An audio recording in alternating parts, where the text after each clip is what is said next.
Hello mga karoling, samahan niyo po kaming magtinda ngayong Martes dito sa Bandika, Buyaw, Laguna. From 4 a.m. to 6 a.m. Walang upuan po yan. Dire-diretso. Para madaling maubos ang aming pandesal pag nakikita nila, nainganyo silang bumili. Diskarte ni Rowena yon at saka ni Erneng. Araw-araw po ganyan ang aming sitwasyon. Karamihan po ng aming mga customer ay mga nagtatrabaho sa mga kumpanya ng electronics at iba pa. Ganyan po.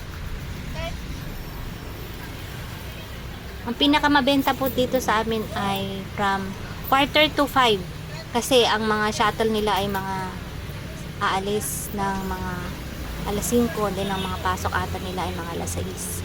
Kaya talagang mabilisan ang aming pagsiserve. Pag hindi mo na-serve, lalayasan ka. Sayang din yon. Kaya kailangan focus. Focus sa pandesal, empanada. Ganun ang aming sitwasyon everyday. Ayan po, pinas forward ko na lang siya kasi may gagawin pa akong empanada ngayon. Pinagsasabay ko ang paggagawa, pag-i-edit, pagtitinda. Ganun talaga. Be vlogger na, baker pa. Saan ka pa? Ayan. Manood na lang kayo guys ha. Hanggang dire-diretso na lang po. Ganyan po ang sitwasyon namin araw-araw.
Lang po ang aming pagtitinda sa highway.